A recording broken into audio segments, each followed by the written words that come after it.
Halo, selamat pagi anak-anak. Kembali lagi dalam pelajaran Pendidikan Agama Hindu dan Budi Pekerti kelas 6 SD bersama dengan saya, Ibu Anissa.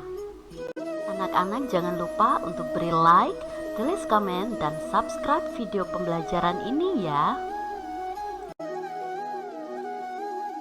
Pertama-tama Ibu haturkan salam panganjali.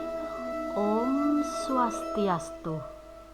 Semoga anak-anak semua dalam keadaan sehat dan senantiasa dalam lindungan Sang Hyang Widi. Tat Astu Swaha. Anak-anak, sebelum kita melaksanakan pembelajaran, mari bersama kita menghaturkan mantra Saraswati Puja. Untuk itu, anak-anak bisa melakukan dengan sikap panganjali dengan meletakkan kedua tangan di depan dada. Nah, mari kita mulai membacakan mantramnya ya. Om Saraswati Namastubhyam Warade Kamarupini Vidyarambam Karishyami Siddhir Bhavantu Me Sada. Om Shanti Shanti Shanti Om.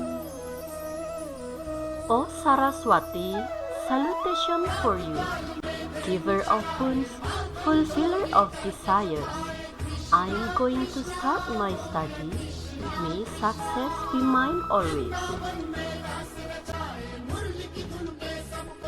Nah, yang menjadi kompetensi dasar pertama yang akan kita capai adalah memahami isi pokok Bhagavad Gita sebagai tuntunan hidup.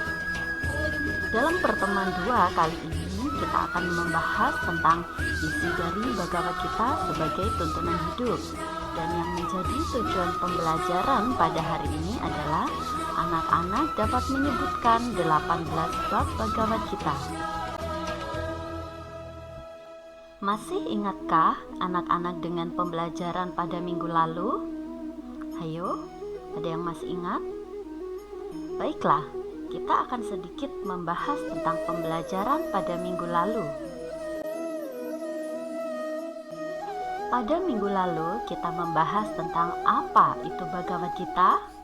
Nah, seperti yang anak-anak sudah pahami bahwa Bhagavad Gita berarti nyanyian Tuhan. Bhagavad Gita juga berarti nyanyian suci. Bhagavad Gita disebut juga dengan Gita Upanishad. Bhagavad Gita juga disebut sebagai Pancamaweda. Nah, pada hakikatnya Bhagavad Gita adalah segala pengetahuan Weda. Bhagavad Gita merupakan pengetahuan suci yang abadi yang diajarkan oleh Sri Krishna sebagai avatara Wisnu kepada umat manusia. Dengan membaca Bhagavad Gita dapat memberi berkah dan kebahagiaan yang besar pada jiwa kita. Nah, anak-anak, pada pertemuan hari ini kita akan lebih fokus membahas lebih dalam mengenai isi dari Bhagavad Gita yang terdiri dari 18 bab. Bab 1 terdiri atas 47 sloka yang berisi tentang Arjuna dalam keraguan-raguan dan kehilangan harapan. Pada bab ini, Sri Krishna dan Arjuna meninjau tentara-tentara di medan perang Kurukshetra. Tentara-tentara Pandawa dan Korawa siap siaga untuk bertempur. Arjuna, seorang kesatria yang perkasa, melihat sanak keluarga, guru-guru, dan kawan-kawannya dalam tentara-tentara kedua belah pihak siap untuk bertempur dan mengorbankan nyawanya.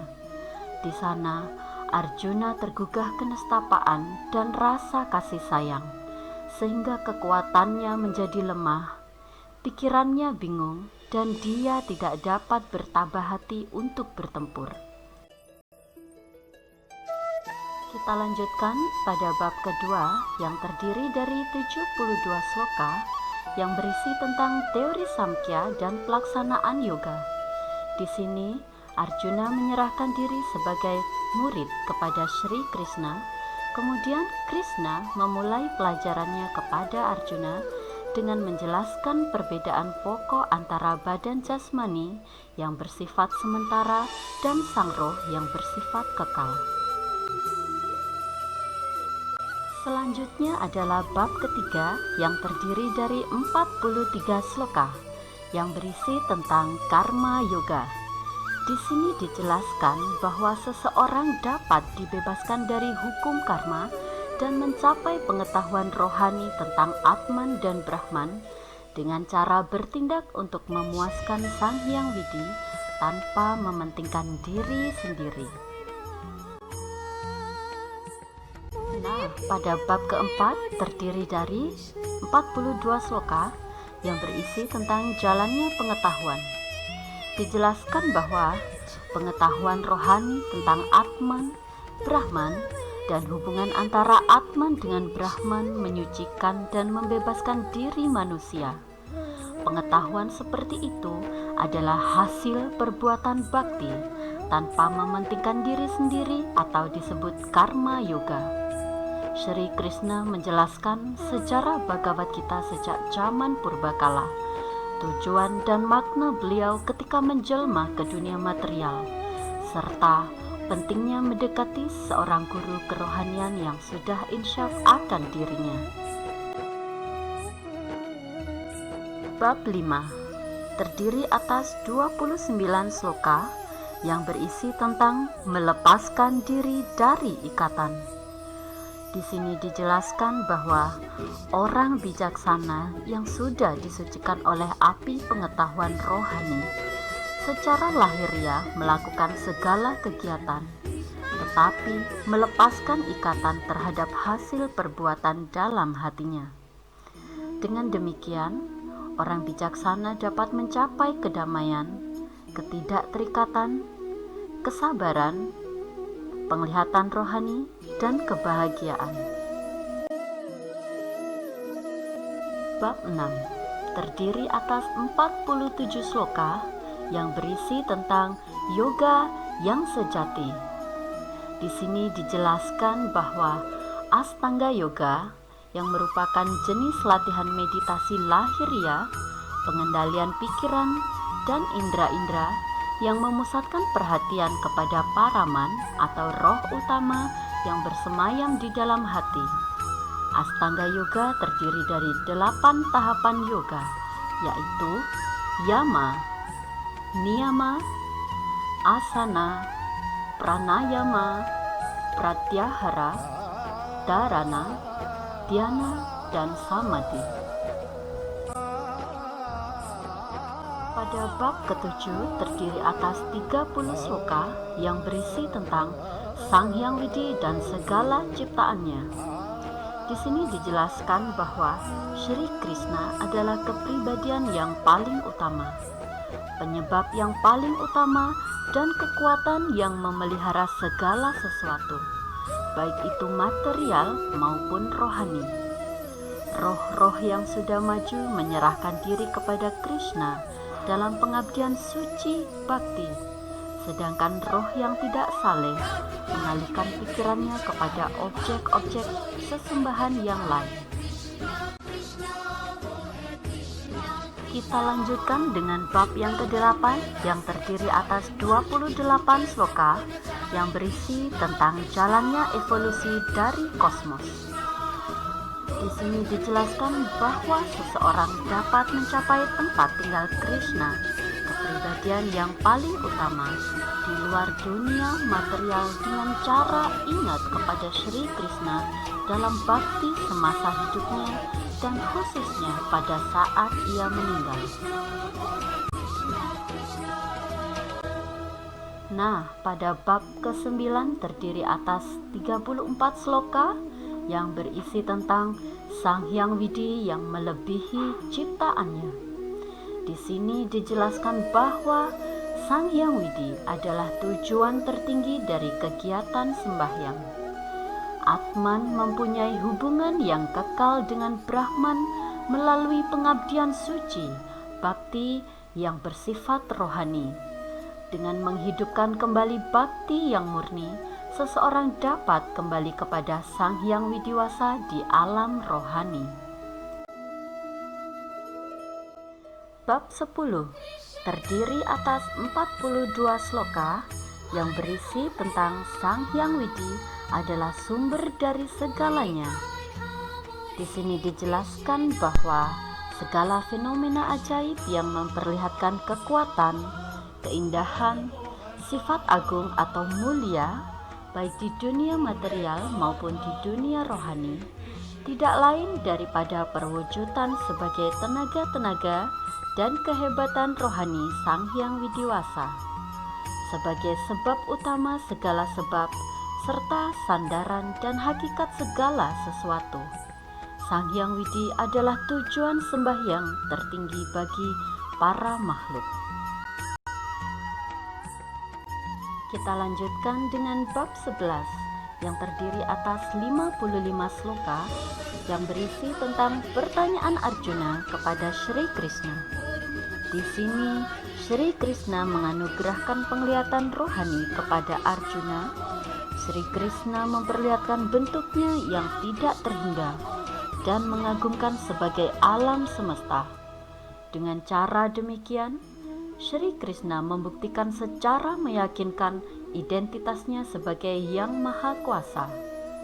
Krishna menjelaskan bahwa bentuknya sendiri yang serba tampan dan dekat dengan bentuk manusia adalah bentuk asli Tuhan Yang Maha Kuasa. Seseorang dapat melihat bentuk ini hanya dengan bakti yang murni. Bab 12 terdiri atas 20 sloka yang berisi tentang Sang Hyang Widi dalam saguna, Iswara lebih dekat daripada yang bersifat nirguna. Di sini dijelaskan bahwa Saguna Brahman adalah Tuhan yang mempunyai nama, bentuk, dan atribut lainnya, sedangkan nirguna artinya tanpa atribut. Sehingga Nirguna Brahman adalah Tuhan merupakan jiwa suci yang tidak mempunyai bentuk, tidak mempunyai nama, ataupun atribut lainnya. 13 terdiri atas 34 sloka yang berisi tentang lanjutan bab 12. Di sini dijelaskan bahwa orang yang mengerti perbedaan antara badan dengan sang roh dan roh yang utama yang melampaui badan dan roh akan mencapai pembebasan dari dunia material. Bab 14 terdiri atas 27 sloka yang berisi tentang yoga perincian triguna. Di sini dijelaskan bahwa semua roh terkungkung dalam badan di bawah pengendalian 3 sifat alam material, yaitu Satwam yang berarti kebaikan, Rajas yang berarti nafsu, dan Tamas yang berarti kebodohan. Sri Krishna menjelaskan arti sifat-sifat alam tersebut, bagaimana sifat-sifat itu mempengaruhi diri kita, bagaimana cara melampaui sifat-sifat alam, serta ciri-ciri orang yang sudah mencapai keadaan rohani. Kita lanjutkan dengan bab 15 yang terdiri atas 20 sloka yang berisi tentang yoga dan purusottama. Di sini dijelaskan bahwa tujuan utama pengetahuan Weda adalah melepaskan diri dari ikatan terhadap dunia material dan mengerti Sri Krishna sebagai kepribadian Tuhan yang Maha Esa. Orang yang mengerti identitas Krishna yang paling utama menyerahkan diri kepada Krishna dan menekuni pengabdian suci kepada Krishna. Bab 16 terdiri atas 24 sloka yang berisi tentang alam pikiran ketuhanan.